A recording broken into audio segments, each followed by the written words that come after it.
And we're back with the marketing of knowledge with Joey Senart. This feels much more like home now when it comes to live streaming. Me and Joey do a monthly live stream called the ID Update. I think the next episode is actually like next week. Hopefully by then you won't have these camera problems. Yeah, once again the autofocus. This episode not brought to you by Logitech's C920 webcam. Absolutely. It was like fine a couple of seconds ago, wasn't it? I know, right? Well, do you know what? That's fine. It's not a problem. You're clearly trying to disguise your identity. Oh.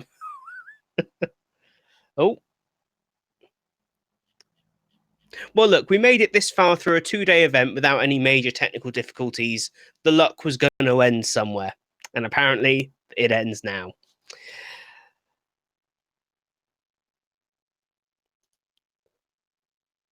You all laugh, but what this means for me later is video editing, which is not what I signed up for with this.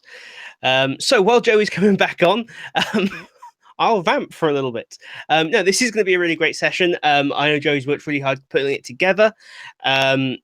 If you haven't ever watched one of our live streams, I may as well plug that. As I said, next episode is next week. They're on IDT, end of every month, last Friday of every month. I want to say we get together, we drink beer, we talk L&D, we do generally a few like big L&D stories from that month. We do tech updates for all the major authoring tools. There generally tends to be a bit of a theme for each one. Like a couple of months ago, we spoke about kind of like building your first computer setup if you're an ID or a freelancer, what you may or may not need. I think a couple of months before that, we spoke about kind of when all the big annual reports came out from all the different learning organizations. Last month, we spoke obviously about the value of the industry as we saw Coursera go to a public company. Hey, you're back. I'm back. I had to just leave and come back. Good stalling, sir. There we go. Well, I have thoroughly pitched the ID update. There is like no one's ever going to attend it, but it's been pitched. It's fine. I'm going to get off the stage and hand over to you, good sir. Thank you. All right. So I'm going to start this whole thing with something that I just don't like. Now you would think, so fun fact, this is my first ever speaking engagement at a conference. It's something I've always wanted to do. You might think that I would start with something that I enjoy. But I'm a mold breaker. I'm just a mold breaker. I'm a disruptor, a nuisance, as my ex-bosses would say.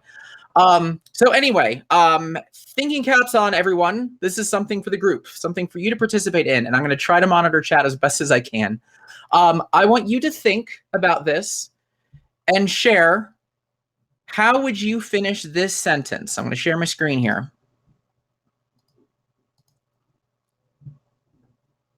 See how we look. Boom. How would you finish this sentence? Training is blank. No need to overthink it. What comes to mind? And I'll give you guys a minute. I'll give you guys a little bit. And if you want to type it in chat, that'd be awesome. If not, you can just think it through. Totally fine. Got changing behavior, important, about skill growth. I like it.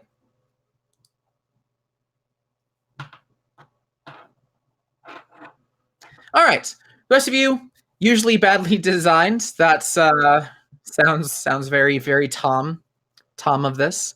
Problem solving, so on and so forth. So awesome. Okay, so I've got a few of them.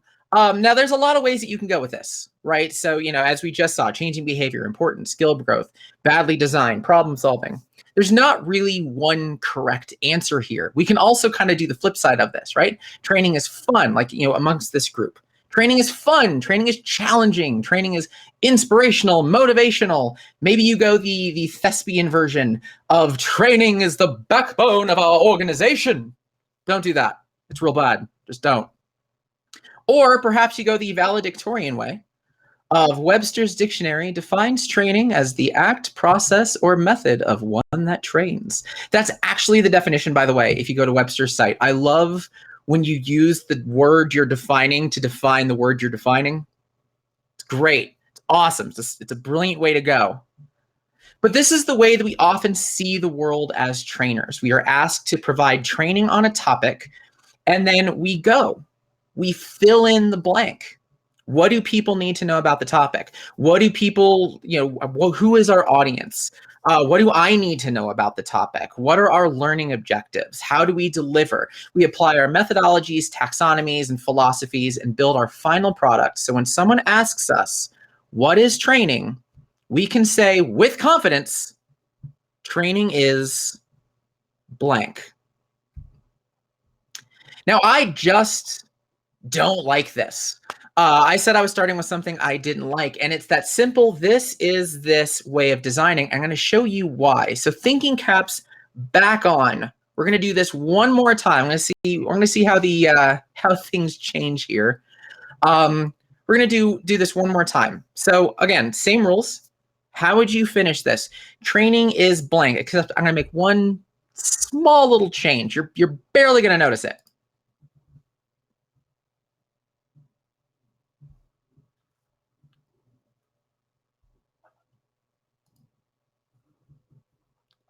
Give you a sec. Again, think in your minds.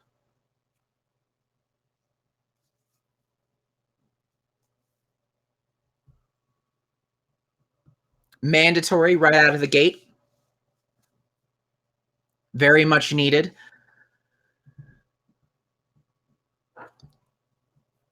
Okay, so for those of you who kind of didn't, for those of you who were thinking about it in chat, maybe it's fine if you didn't type, totally fine, but you threw a couple things in there.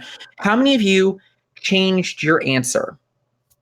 How many looked at this and said, maybe fun, exciting, inspirational, about skill, technically about skill growth. Some of the ones that we saw in here, maybe that more upbeat is not really the best of words here. This is a more serious subject. Without filling in the blank at all, the tone is completely changed. As we mentioned, sexual harassment training is mandatory. Necessary. I like to say, unfortunately necessary. And important. It's easy to think of learners and SMEs as coming in with an empty canvas. Let me build up your knowledge from zero, from blank. But that's not what happens. And it's because of this that we often have to fight to get feedback, to get help, to get attention and attendance. With any topic, before you say a single word, there's an entire dialogue that serves as where you, the trainer, have to begin. How many of you thought to fill in this out? How many of you thought to fill in the blank as training is boring? Training is unnecessary. Training is a waste of time. How many of you feel this is exactly what your audience or organization has felt about training at some point? Can't get budget, can't get resources, can't get anyone to respond, can't get anyone to fill out a survey with anything meaningful. Today, I want to introduce you to the other side of the equation.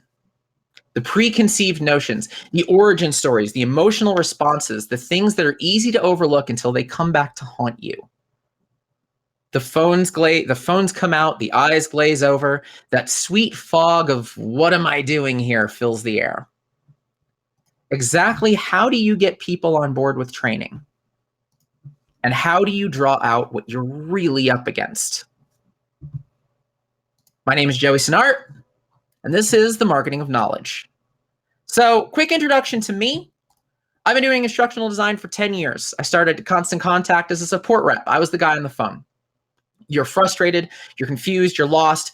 I'm the one who helped you. Eventually, I got moved into tier 2, taking trickier questions, and the company said, wow, you're really good at what you do. You're really good at explaining complicated things in simple ways. How would you like to make not enough money and do that full time? And me being a dumb kid said, I would love to make not enough money and do that full time. And my training career began. Since then, I've been blessed with the opportunity to work for some of the largest companies in the world: eBay, Microsoft, Google, Facebook, Nike, Disney, and more, not just in a training capacity, but also in marketing strategy and production as well. Right now, I'm the learning program manager over at OrgView, their workforce management, great group of people. And I dabble in side projects here and there from e-learning production to graphic design, a little marketing here. I'm all over the map. I'm all over the map. So anyway, that's quick. That's a quick who is me. Back on task. So I'm going to split this into two groups, SMEs and audience. Yep, I went there. I'm not sorry. Totally not sorry. So the people who rely on you for information and the people who you rely on for information. Now, we already know that this is a different conversation. You do this for one day, talking to both audiences are completely different. So let's start with the complicated group for a sec, the audience. The thing that I want you to most take away from this section, well, that's the audience. I don't entirely have my slides memorized. I apologize. I got a lot going on.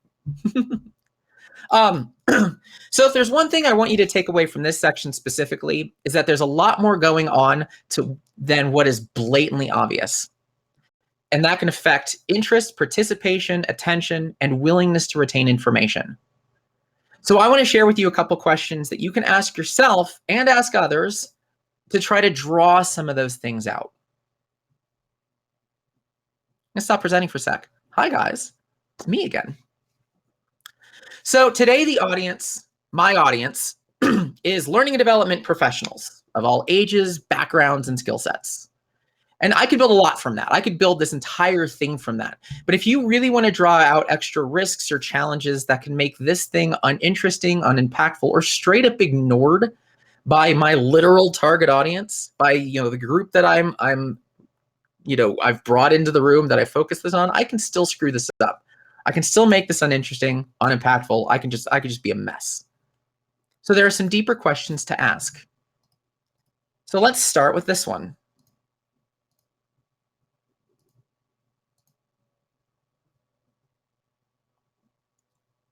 Here we go. What's your knee-jerk attitude towards the training? And I said you, the person training on the topic. Now, I like to ask this question because it helps give me a starting point on what I don't know as a trainer or an ID. Hey, Joe, you're doing a training. You're doing a training. What's the topic? It's a topic on training. Who are you training? Industry professionals, training industry professionals. Knee-jerk reaction? As someone in the industry, I'm pretty upbeat about that. That sounds like it's going to be fun. It's going to be interesting. It's going to be unique, and it's going to be good. Hey, Joe, you're doing a training on sexual harassment. Not as upbeat of a knee-jerk reaction there, as you already saw. That's a sensitive topic, mandatory, important. Went from, positive attitude to we kind of got to buckle down. We kind of got to focus in on this. And I was pretty confident that knowledge was going to shift. I'm human and it shifted with me. So it's important for me as the idea to recognize that. How about the marketing of knowledge? Hey guys, hey Joe, you're doing the marketing of knowledge. Now I'm the guy who wrote this, but even I'm like, it's kind of vague. It's a little vague, but I'm intrigued. I'm curious. Here's my knee-jerk reaction. Hey Joe, you're doing a training. What's the training? Database programming in Microsoft Azure. Knee-jerk reaction? I know what it is, but I'm curious how that applies to me. When I get assigned a topic, before I think about what do people need to know, I think about my knee-jerk reaction as a trainer. Based on whatever I know or may be able to guess on a topic, I think I've got this as a slide. There we go. Aha. I'll remember these. Based on whatever I may know or may be able to guess on a topic, what might I walk into the room feeling? So let me add a follow-up and talk about why this matters, because that's me. That's me getting an assignment and saying, all right, what do I think about this? So now let's flip this to to where I'm trying to get to here. Does that attitude match that of my audience? And if not, what's their knee-jerk reaction? Knowing who's going to be in the room, that's not a difficult thing. We know that. That's easy. Members of such and such department, people over XYZ age or of this gender, or customers of yada yada. We got that. Hey Joe, you're doing a training on training. Who's my audience? Training professionals. Here, I'm gonna come back. Doing a training on training. Who's my audience? Training professionals. I can be pretty confident about that. That's going to be upbeat. It's going to be fun. It's going to be engaging. Why? Because we have very similar roles. I've probably done a lot of what you all have, so I can speak to your language. I can connect to your challenges. I know how to tap into the positivity and passion of this work, and you and I, we're going to be in lockstep. Hey, Joe, you're doing a training on database programming in Microsoft Azure. Who's my audience? Training professionals. I'm curious. Type in chat for a sec. My knee-jerk reaction was, I know what it is, but I'm curious how that applies to me. If you, in your current role, were invited to a training on database programming in Microsoft Azure, what would your knee-jerk reaction be? Let's see who's still here.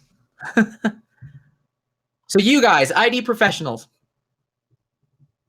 Sorry, I'm sick. I can't attend. Perfect. I already know this, I think.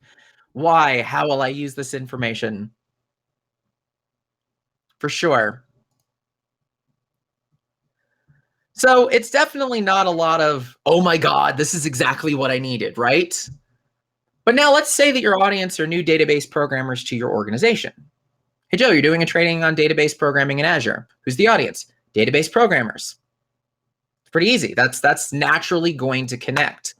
But my, how does this apply to me attitude is a sign for me to figure out how to ask questions and empathize with that audience. Ta-da! See, have it up. The fact that we don't match, that's kind of my cue of I'm not going to be able to connect as easily as I want to. I can guess the value of training, right? We throw in learning objectives all the time. Kara recently talked about, like, she doesn't even start with it, but learning objectives are very much a thing. And I can guess that and I can throw that at you. But again, I can't tap into the positivity and the passion of that work, and that's going to show. So if they don't match, what does this tell me? So, like, so what that you are not your learner? Of course, that's fine. So what I do is I take this and I say, I want to learn what's going to make them tick. So they say me, someone who does not do what they do, as someone who can still be a valuable asset. Now, this doesn't mean pretend to be a database programmer. I'm going to fail that miserably. But that does mean find ways to connect to their day, their concerns, their reactions. The moral of my whole story, the moral of all of this, is learners can more easily connect to your content if your content connects to your learners first. That's where the marketing of knowledge comes in. I can tell you what you're going to learn in this course all day long. I could probably, it's so much less impactful, though, than if you see or hear something and can say, yep, I know how that applies to me. That's a better reaction. The Azure course that we're doing right now, if I don't know how to connect to that, that's begging for the process to be, I ask the SMEs to make slides. I read the slides. Learners ask for the slides after the course. I probably could have sent them the slides before the course and skipped the training. I know this because I've done that. It wasn't fun. But that's how it goes. If I have no clue how to talk to anybody in the room, I'm really just reading what I got help with. You didn't need me here. So here's a more realistic example of this. I don't have this in slides. This is a story, personal story. So I worked at Constant Contact as a release trainer. That was my job. So my job was to educate support and sales teams on new features that came out in our product. So we would have a release. Let's just say release 3.14. And I would create something that said, release 3.14 is blank. And then I'd show off the features. So as I mentioned, I was a support rep first. So my knee-jerk reaction was that of the support teams, which was, oh no, what's going to break on Friday? That's what we thought about. New release does not mean let's get excited. It's, oh crap. The calls are going to flood in. And as a result, I knew that in advance. So I focused on tackling that initial fear immediately. And support figured that out. They knew that I was designing my training on quelling that concern. So it wasn't just here's the new features, it's here's the new features and what you can do during phone calls about them. Instant connection. Guys came in, said, I'm not excited to learn about new features. I'm not excited to see what's going to break. Oh, but you're telling me. You're prepping me for that. Got it. I know how that applies to my day. When I get that phone call, I'm ready for it. The problem with this story is that sales was in the same room. So as well as I could connect with support, as well as I could identify something of value, sales was just mad. They were frustrated. As a stupid kid of 26, I didn't think that through. Sorry. As a dumb kid of 26, I didn't take into account what sales thought about when they heard release training, which for them was more opportunities to generate sales. That was their knee-jerk reaction. You guys are coming to release training, more tools at my disposal. Getting introduced to the features would good, but I didn't really respect the rest of their needs. So the time they spent in the room was time that they were stuck away from generating revenue. And when we were just talking about, here's the support calls that are going to come in, that wasn't any real value. It didn't take long for that sales team to reach release training is a waste of time. Release training is unnecessary. Release training is boring. It's not helping me. So that was a disconnect. That was me screwing it up. My knee-jerk reaction was different from what I had. I couldn't connect, and we had problems. We had a lot of problems. So I learned about what made sales tick. How do they talk about features? What do they think about when they hear new release? And I made sure to respect that in the training going forward. I took that knee-jerk reaction and I bent to it so I could hear a sales pitch or a marketable explanation of something, or they could hear a sales pitch or marketable explanation and say, that's something I could use. I added that, I brought that to the training. So thinking about that initial state, that initial mindset from your learners really helps you market that content. And starting there can be applied to honestly any topic or any major section of a course if you feel it's necessary. If I can show you that I at least took the time to understand your possible concerns, even took a darn educated guess, that's going to go much further than database programming is something I don't know about, so I hope this makes sense. I'm pretty sure we've all done that once or twice.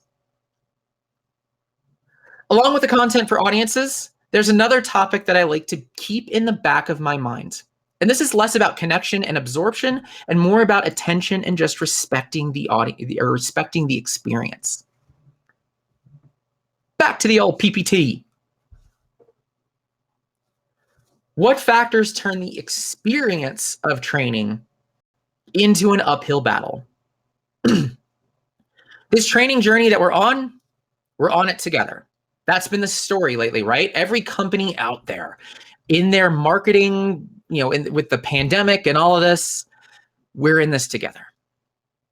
We appreciate the difficulty of the moments and we want to respect that and show how we're doing our part. Buy Coca-Cola. This presentation right here is the penultimate of a long 2-day conference filled with amazing speakers and tons of great content. Despite that it's my first presentation, it wouldn't be wise for me to treat this like it's the first thing you're viewing. I have to appreciate that. I have to appreciate there's probably some burnout, some information overload, that your brains are maybe a little bit full. That doesn't mean that I dumb down my presentation, but it does mean I try a little harder on easy engagements, keeping things fresh throughout the course and splitting up topics probably a little more often, so that way I'm not taxing your attention span as much. Basically, I'm trying to think of ways of how do I respond to the uphill battle. Another issue, let's be fair to it, is that we're virtual. I'm in a constant fight against your peripheral vision. I'm in a constant fight against my peripheral vision because I've got a dog that I'm expecting to go nuts at some point. And Tom has told me it's going to be the star of the show if it happens. But it's in the back of my mind. I am fighting against other things. So I'm going to want to find ways to win that fight from time to time. Add some big eye-catching visual to turn you back my way at key moments. Switch the screen off and on from screen sharing to not. So that way something, if this is off in the corner over here, something big has changed out of the corner in my eye. I'm going to take a quick second to go look at that. There's another one. Let's check this one with the group. This one's a much easier one. Doesn't take a lot of thought. Type in the chat, what time is it for you right now? For me, it is 10:53. Oh, Jane, I love you so much. Beer o'clock. That is correct. 3:30 a.m. Hannah. 3 a.m. Not much better. 5:53, 11:53. Yeah. So for some of you, it's the start of the day, 10:53 a.m. You're just waking up, or you really need to go to bed. For others, some of you, it's the end of the day, 3:30 or 3 a.m. So how alert and focused are you naturally? Am I racing against your first cup of coffee? Or in the case of Hannah's, am I up against Hannah's 18th cup of coffee? These are also things that I'm thinking about. Other questions, risks or challenges? What is the audience giving up to attend or view training, and how do they feel about that? It's a Saturday for most of you. Might be Sunday for Hannah. It might be Sunday for you, Hannah. But for most of us, it's Saturday. You're giving up your weekends. But here's the difference.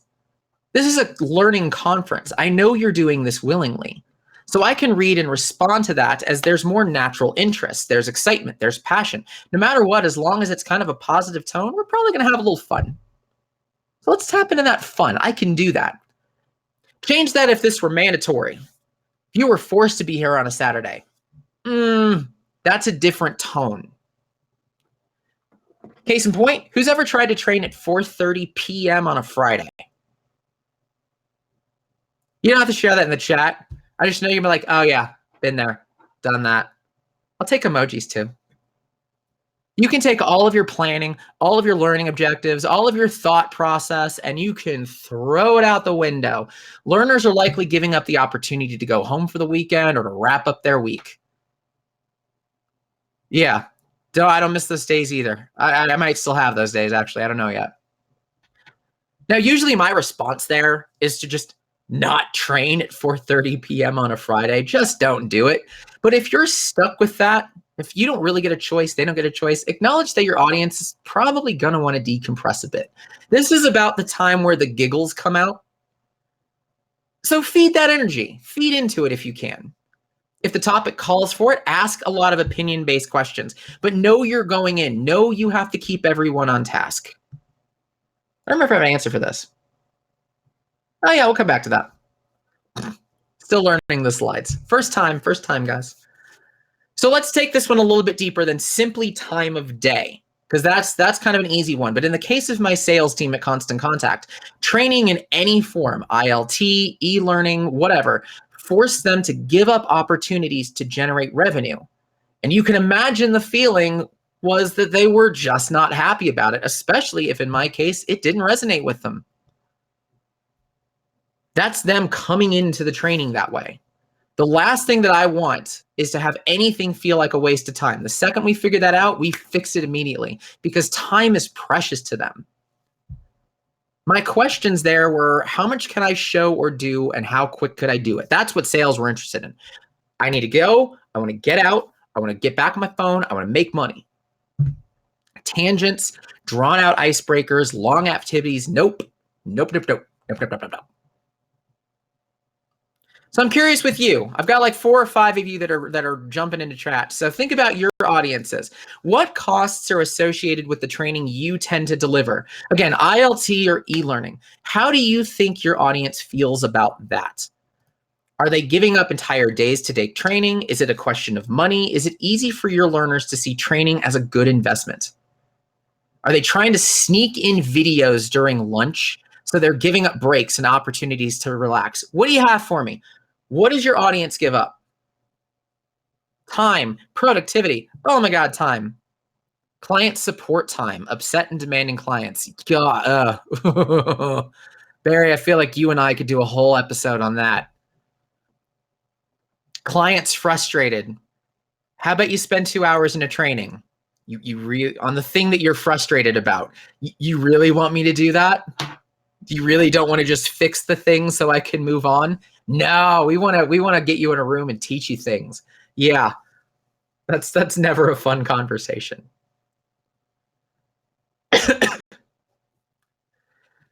So I want to quickly recap. As there's been a theme throughout all of this. Theme! This is what happens when you Google search theme, by the way. There's a theme that's been hidden throughout all of this. What's your knee-jerk reaction towards the training?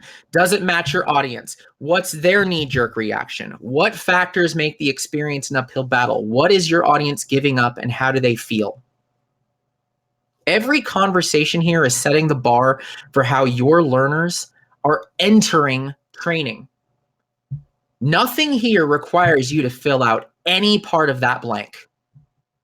Additionally, there's no definitive answer to any of these. Each of these responses, each of these are just a matter of opinion, and all you have is an educated guess. And in marketing, that's all we really have. We don't know how people are really going to respond. It's kind of funny I had both a Coke and a Pepsi picture, but if you remember this, they took an educated guess on the Jenner Pepsi commercial, and it was an epic disaster. But the more we learn about attitudes, the mindset, seeing a product or commercial, in the case of marketing, what nerves, what heartstrings we're pulling, the more likely we can connect to them before we show them what we're selling. That's how it works in commercials. Training can function the same way. Again, learners can connect better to your content if your content connects to them first. Heck, sometimes just calling it out goes a long way. So we know sexual harassment is a sensitive topic. So we know it's the end of what I can bet is a long work week. So I bet you'd be rather on the phone with your customers than sitting here. So I'll try to make this quick and impactful. Boom. I see what you're doing. Of course, the more education you have on your audience, the better off you're going to be. But sometimes you really need to rely on the SMEs and the experts to do that. The problem is that their lens and your lens is completely different. Always. Again, you come in, you have no clue what they're doing. They've spent days, weeks processing the why and the how and the what. What do we need to do? Even now, so many companies say that they make a commitment to training. But that understanding of training, stop me if you've heard this one.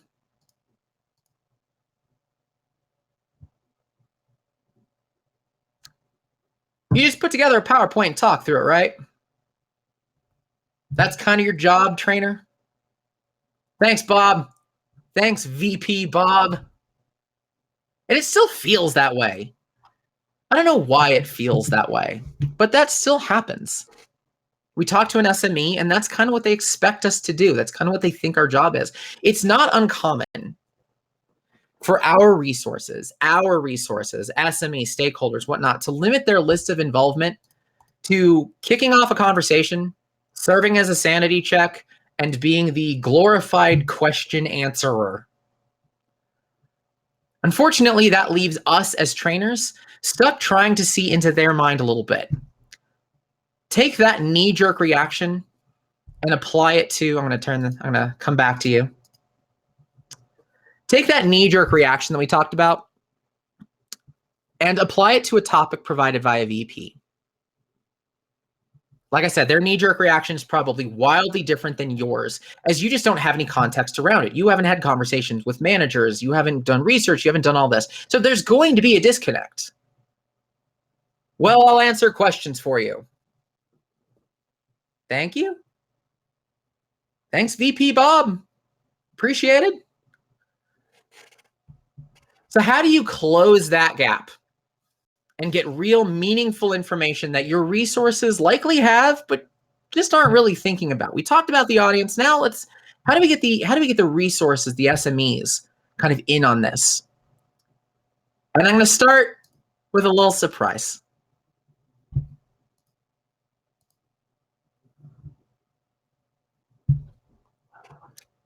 Here's a fun way to get fired. See, I told you, draw you back. I'm going to do my whole head turny thing, by the way, like I'm a Muppet. So, hey, Joey, we're rolling out a new process to all employees and need you to train on it. Why? Ta-da! I got everything I needed to get started, right? I got my who, I got my what, I got my why. I should be able to go. Our new process is blank. Fill in the blank. Who? All employees. What? Process. Why? Because it's new. I should be good. And that's kind of, again, how we think as trainers. Fill in the blank and go. Here's the thing. Why isn't a bad question. It's just a very poorly worded one. And it's kind of how we get stuck with SMEs and stakeholders providing little more than the sanity checks and perhaps some basic content. There's a whole story before this blank that's missing. And a great way to get people invested, just like with learners, a great way to get the SMEs and whatnot invested is to try to get our new audience, our SMEs and whatnot, to connect to the content, not the training. No. But the content itself. One of my favorite questions to ask during discovery calls, what are the implications of a job poorly done? Now, in a weird, twisted way, this is like asking, why do people need this training? It's the same thing if you think about it. But the conversation shifts to issues and problems that they've likely seen directly. So that stakeholder says, we need a training on this process. Why? Because they do. How about, what are the implications of if we poorly train on that process? Oh, okay, I got that. Common answers, in my experience, support tickets go up. Escalations are increasing. I keep up. The best one, again, stop me if you heard this one. I have to do the training myself. So in the SaaS world, which is where I work, software as a service, 9 times out of 10, the reason we're doing training is because product owners are tired of doing the training themselves. That's what it is. Additionally, we keep having to send clients with questions and then follow up later, and it wastes time. We didn't have any training on this topic, so we always just do a discovery call with a client. This basic stuff, we always have to teach them on, and then they have to go and talk about it and come back in 2 weeks. I'm tired of that. That's a good reason to do training.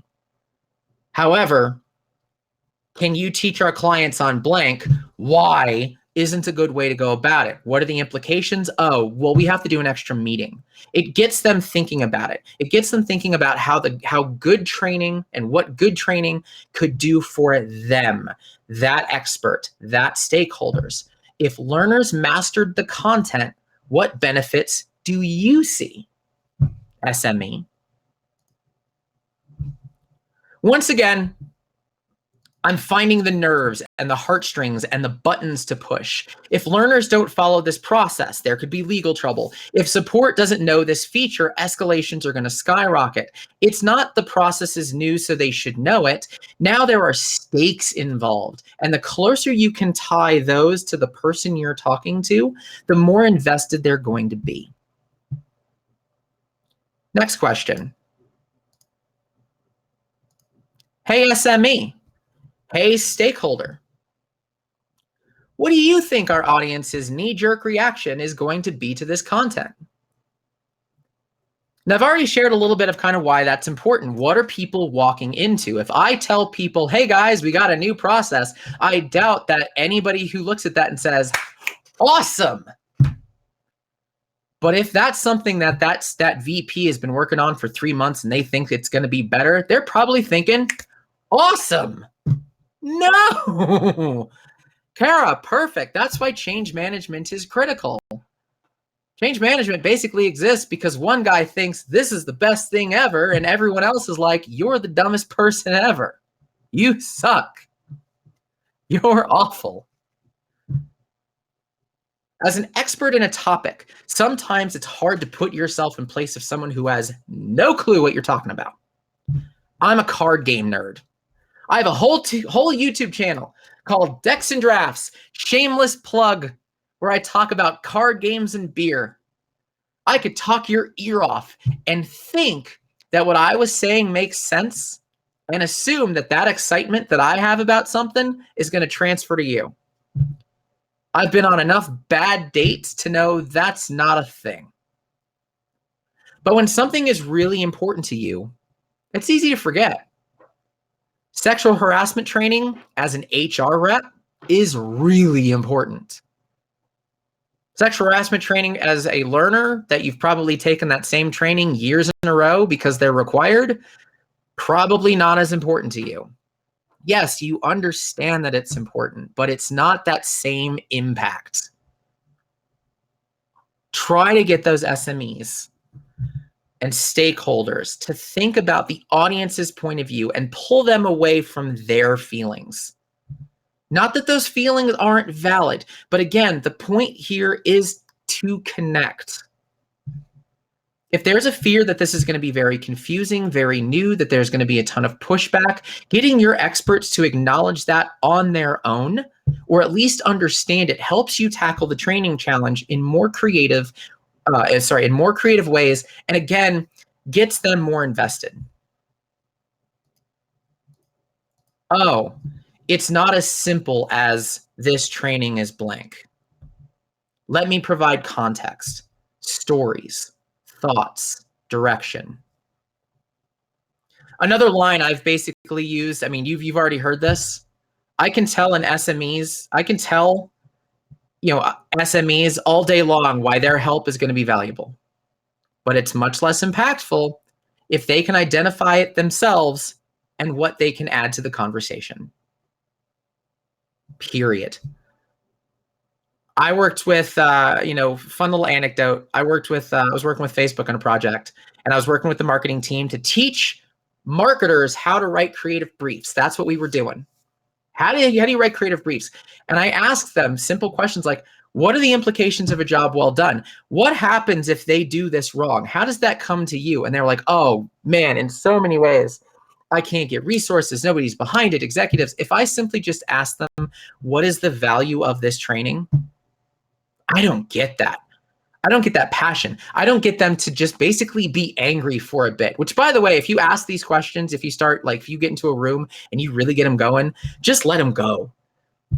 Just let them just be mad and angry and go nuts for a little while, because it works. They'll start talking about, like, oh, I hate when this happens. I hate when this happens. I hate when this happens. And like, you guys have manager after your title. Cool. But you learn a lot. You learn a lot of the frustrations. And then you get to come back to them and say, hey, our training tackled this directly. Here's how we solved that thing that you weren't originally thinking about, but you absolutely knew was frustrating you. Instant connection. We're working together. As trainers, we often don't know what we don't know. We're usually the voice of a department or a topic that we just don't know intimately. It's a comfortable space for us to take an assignment, to take a challenge, and simply fill in the blanks. Who are our learners? What do learners need to know? How will they use this information? How will we ensure that information is retained? These conversations are valuable. These conversations are important. But these conversations only tell part of the story. The greatest training video ever created means nothing to an audience that can't connect to it. The best speech ever given means nothing to someone who has other things on their mind the whole time. We can't just assume that learners come to training thinking that we are God's gift to their day. There's always a cost, time, energy, effort being used up, and we need to not only provide great information, but respect as much as we can before they walk into the room or before they hit that play button. What buttons are you pushing? What are the knee-jerk reactions to a topic? Are they positive? Are they negative? Is there nervousness, curiosity, fear, frustration? Plan for it. Doesn't mean you have to get it right. Plan for it. Try to draw it out if you can. You can maybe do it through the SMEs. You can probably learn from past experience. Hey guys, it's another process training. Thanks. Cool. That's a lot of info. Put the ball in their court. Learners will connect better to content that connects to them first. Stakeholders will better connect to stakeholders will better connect to your efforts as a trainer if you try to connect to them first. They'll also get more connected to your content if you connect to them first. Look before the blank. Find that story, appreciate it, and you'll see more engagement, investment, and that sweet, sweet fog of, I get it. I see what you're doing, and I'm with you. That's what I got. I'll take questions, thoughts, comments, concerns. Hey, dude, that was awesome. Yeah, there you go. Lots of emojis. Emojis. There we go. So yeah, I've dropped a link in the chat to Joey's Decks and Draft YouTube. Thank you. So do go subscribe if you're interested. If not, subscribe anyway and boost the numbers. Why not? I'll take that. No, it's always good fun. It certainly persuaded me to spend money I didn't have on cards again for the first time in years. So that's always a good sign. So let's what have we got Q&A wise then? I got to laugh. I was this is a very much conceptual thing. Yeah, but we got some people on YouTube. We got people here. Any questions at all? Thanks, guys. And yes, I would agree. It doesn't come across as a first time speak. Yes, this was my I've done public speaking before, sort of, kind of, for college. But this is my first time presenting like this to you, to professionals, to peers. So thank you for the kind words. I appreciate that.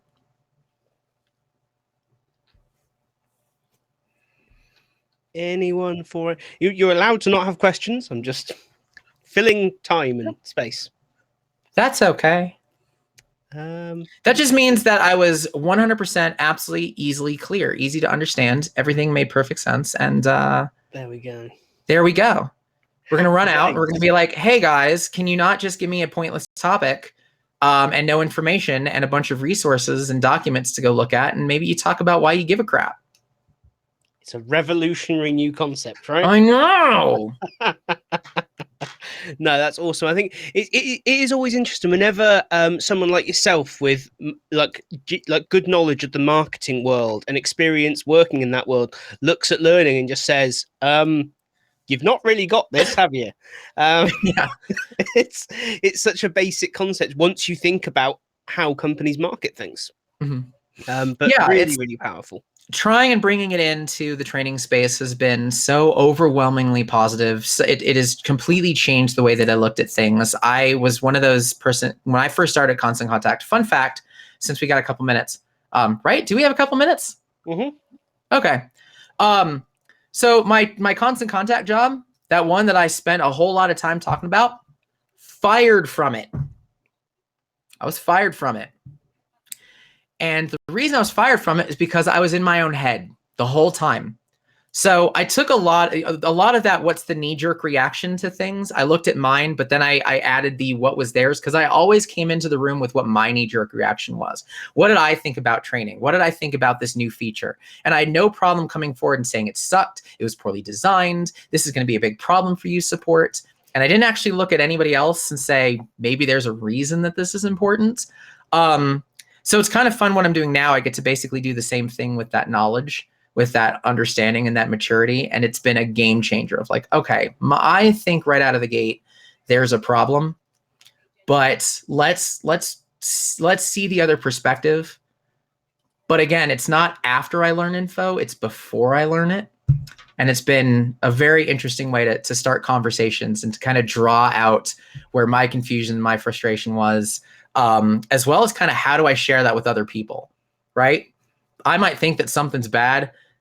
I probably have some learners that might think this is bad. I need to be okay. I need to appreciate that. And then, you know, kind of prep for it. Tackle that head on. Yeah, crappy level of marketing as an industry. It's tough. That mindset is so much you just put things on a PowerPoint. You just talk for a half hour about a thing, right? Yeah, I think it's great single question that you present. I ask that question, and the end result was company reputation becomes negative with customers. Oof. Yeah. Oof. It's a tricky beast to deal with, but no, thank you ever so much. I think this was really, really great. And oh, there we go. We've got some advice for your next time talking. Ooh, okay. On LinkedIn. The final PPT should have been Joey's talk was blank. Oh man. All right. Now we have to do it, right? Hey, LinkedIn. Joey's talk was blank. What do you got in chat? Fishing for compliments, but you could do better. I know you can do better. Yeah, you're fishing for compliments and you forget that I'm here. You ain't getting a compliment. I know. See, that's me. I didn't forget that you were here. That's me appreciating my audience. That is me respecting. Oh, Tom's here. I'm not going to get awesome, great, amazing, the best thing ever. Totally something I want to bring next year. You've got wow, that's awesome from Barry. You've got fire from Kara. You've got you're not welcome back on my YouTube channel from Tom. You've got you've got legit from Hannah. Awesome. Super duper as a star from Morgan. Thank you. As a start, rather. As a start. Wow, that's a proper me style comment. It's fine for now. Yeah, that's a very Tom thing. Love it. Hey, the dog has decided to say hello. Hey. Good timing. That's what I got for you. Thought it should be the star. All right. Well, cool. Tom, I know you've got stuff to see up as well. Yeah, this has been fantastic. Thank you ever so much. We'll be back in just 5 minutes with Hannah in the early hours of the morning for her to talk human-centered design and how it helps you be a better instructional designer. You're champ, Hannah.